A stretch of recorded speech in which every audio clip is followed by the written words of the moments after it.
अस्सलाम वालेकुम, मैं हूं रज़ा मेकन। आप देख रहे हैं IRK न्यूज़। आइए जानते हैं आज की कुछ ताज़ा तरीन अपडेट्स सदीक जान साहब से। गुमशुदा अफराद को ढूंढना हुकूमत की जिम्मेदारी होती है। हुकूमत जवाब दे कि इतने अफराद कहाँ गायब हैं। हमारे लोगों ने जमहूरियत के लिए कुर्बानियाँ दी हैं। मैं बैरिस्टर घोष समेत अपनी पार्लिमानी पार्टी को हिदायत देता हूँ कि उन अफराद के लिए असम्बली में आवाज़ बुलंद करें। यह मुमकिन नहीं है कि मुल्क में खून की होली खेली जाए और पार्लियामान मामूल के मुताबिक चलती रहे। जब तक मैं जिंदा हूँ इन अफराद के कत्ले आम की तहकीकात के लिए जदोजहद करूँगा और उनको इंसाफ दिलवाए बगैर चैन नहीं लूँगा। जो लोग शहीद हुए उनके लवाहिकीन सदमे में हैं। मैं खुद फायरिंग की खबर सुनकर शदीद अजियत का शिकार रहा। नींद की गोली खाने के बावजूद निहत्ती अवाम पर तशद्दुद के कर्ब से सो नहीं सका। जिन लोगों ने एक खिड़की पत्ता तक नहीं तोड़ा उन पर सीधे फायर मारे गए। हमारे लोग बिल्कुल पुरअमन थे। कौमी तराना पढ़ते हुए फौजियों को गले लगाने वाले लोगों पर फायरिंग की गई और उन्हें बेदर्दी से कत्ल किया गया। ऐसा याहिया खान ने 25 मार्च 1971 को बंगाली अवाम के साथ किया था।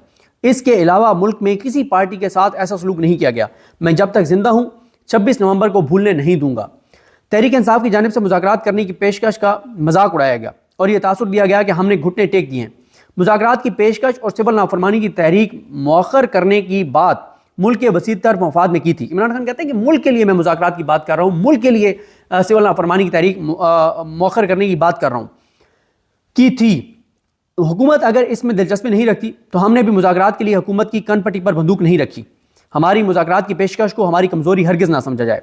अब भी अगर हुकूमत चाहती है कि सिविल नाफरमानी की तहरीक शुरू ना हो तो हमारे दोनों मुतालबात पर हमसे रब्ता किया जाए या हमें कायल किया जाए कि ये मुतालबात गैर आइनी है और इन पर बात मुमकिन नहीं। जेल में मुलाकात के लिए मुज़ाकराती टीम को दावत दी है और उनके नाम दिए हैं। अब देखना है कि हुकूमत उनको मुलाकात की इजाज़त देती है या नहीं। हुकूमत बार बार जो इल्ज़ाम लगाती है कि सिविल नाफरमानी की तहरीक में मुल्क को निशाना बनाया जा रहा है तो ये याद रखें ये मुल्क को नहीं, इस बोगस पार्लियामेंट बोगस इंतखाबात के नतीजे में बनी असम्बली और सेनेट को निशाना बनाया जा रहा है। यह हुकूमत लोगों के वोटों से नहीं बल्कि साजिश से बनी है। जनरल बाजवा ने हमारी मुंतखब हुकूमत के खिलाफ साजिश की और पाकिस्तान को $42 अरब का नुकसान पहुँचाया। इस हुकूमत ने IT इंडस्ट्री और दीगर शोबों को बेइंतहा नुकसान पहुँचाया है जिसकी वजह से अवाम इस हुकूमत से बददिल हैं। मईशत तबाह हाल है और कारोबारी तबका और सरमाया अपना पैसा और सरमायादार अपना पैसा बैरून मुल्क ट्रांसफ़र कर रहे हैं। ये इमरान खान साहब का कहना है। अच्छा, आज PTI ने मुराद सईद साहब का भी एक पैगाम दोबारा जारी किया है और वो भी मैं आपके सामने रखता हूँ क्योंकि ये 3-4 दिन पहले भी ये उनका पैगाम जारी हुआ था। आज PTI ऑफिशियल ने दोबारा जारी किया है। इसके बाद एक और अहम इशू पर भी बात करेंगे। मुराद सईद साहब का, अच्छा, इमरान खान साहब का जो पैगाम है ना वो बड़ा कैटेगोरिकल है, बड़ा सख्त है। इमरान खान साहब की बयान से पता चल रहा है कि वो कितनी तकलीफ और अजियत में है कि उनकी कॉल पर लोग निकले और निहत्ते लोगों को गोलियां मारी गई। इमरान खान पीछे हटने को तैयार नहीं है, कंप्रोमाइज़ करने को तैयार नहीं है। बाहर चाबी वाले खिलौने जो मर्जी कहें, इमरान खान डटा हुआ है, वो लड़ाई के लिए तैयार है। वो इमरान खान की इस बात को समझना चाहिए कि अब उसके कंधों पर बोझ है उस खून का जो 26 नवंबर को बहाया गया है। इमरान खान के लिए इतना आसान नहीं है अब एक कदम पीछे हटना। हाँ, अब 26 नवंबर पे कमीशन बना दें, फिर इमरान खान 26 नवंबर पे वक्ती तौर पे पीछे हट सकता है कि अब कमीशन बन गया, वो कमीशन फैसला करेगा। लेकिन इसके बगैर ना इमरान खान का ट्विटर खामोश हो सकता है, ना इमरान खान के सोशल मीडिया पे लोग किसी तरह से पीछे हट सकते हैं। मुराद सईद साहब का जो पैगाम है उसमें कहा गया कि साने APS के बाद नेशनल एक्शन प्लान बना, ऑपरेशन ज़रब अज़ब का आगाज़ हुआ और दहशतगर्दों को सहायता देने के नाम पर फौजी अदालतों के क़याम की मंजूरी दी गई। ज़रब अज़ब के बाद ऑपरेशन रद्दुल फ़साद की आड़ में पंजाब के तमाम बड़े शहरों में इंतज़ामी की जानिब से पख्तून दुकानदारों और मजदूरों के लिए मुतलका थानों में अपनी रजिस्ट्रेशन का हुक्मनामा जारी हुआ जो कि एक ख़तरनाक खेल का आगाज़ था। उन्हीं दिनों वज़ीर दाखिला पंजाब राना सनौल्ला ने यह बयान भी दाग दिया कि पंजाब में मौजूद पख्तून पॉकेट्स में ऑपरेशन किया जाएगा।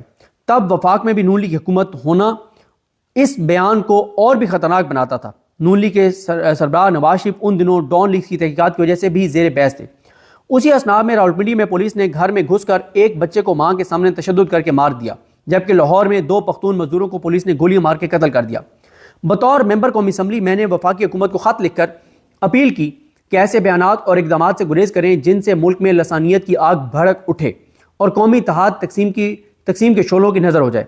मुझ समेत अपोजिशन के दीगर अरकान ने कौमी असम्बली में भी इस मौजू पर बात की, मगर बजाय मसले की संगीनी का इदराक करने के वफाकी हुकूमत के नुमाइंदगान ने हम सबको दहशतगर्दों का सहूलतकार करार दे दिया और मिलिट्री कोर्ट्स में ले जाने के दमाग बयान दिए। इजलास में शामिल पख्तून मेंबरान असम्बली ने इन तकारीर पर एहतजाज किया और इजलास मुलतवी हो गया। कौमी असम्बली में होने वाली हंगामा राई और वफाकी हुकूमत के पख्तूनों के हवाले से अज़ाइम के इजहार और उनके खिलाफ एहतजाज करने वालों को मिलिट्री कोर्ट्स में ले जाने के बयानात के मुतलिक मुझसे सवाल हुआ तो मैंने सहाफ़ी से कहा कि अपने मुल्क के शहरियों के लिए आवाज़ उठाने पर फ़ौजी अदालतों की धमकियां देने वालों ने अगर फ़ौजी अदालतों में किसी के केसेस चलाने हैं तो नॉन लीग्स वालों के चलाएं। कुछ अरसे से सियाको सबाक से हटकर वही क्लिप फ़ौजी अदालतों का जवाब देने के लिए चलाया जा रहा है। तो बड़ी उन्होंने एक वजाहत किया कि उन्होंने किस तनाजुर में वो बयान दिया था। कुछ अरसे बाद ही आसिफ अली जरदारी के बगल बच्चे रऊ अनवार के हाथों नकीबुल्लाह महसूद की शहादत ने इन तमाम अंदेशों को दुरुस्त साबित किया जो अपने ख़त में मैंने बयान किए थे। आपने गौर किया कि सफ़ाए किरतास पर किरदार आज भी वही हैं और चूँकि मुल्क पर मुसल्लत माफिया इस बात का कोई जवाब नहीं दे रही कि उन्होंने निहत्ते शहरियों पर गोली क्यों चलाई, तो दोबारा वही खेल गर्म किया जा रहा है, क्योंकि हमेशा से इनकी ताकत का जवाब तकसीम में पिन्हा है। चाहे वो सियासी हुकूमत हो या उनके गैर सियासी हैंडलर्स, हमारे सामने हमारे उजड़े घरों की राख पर बैठकर ये नई चिंगारी भड़काई जा रही है। मगर जो बात ये भूल रहे हैं वो ये है कि बंगाल नहीं है कि जहाँ कल इधर तुम इधर हम का नारा लगाकर राह फरार निकाला जा सकेगा।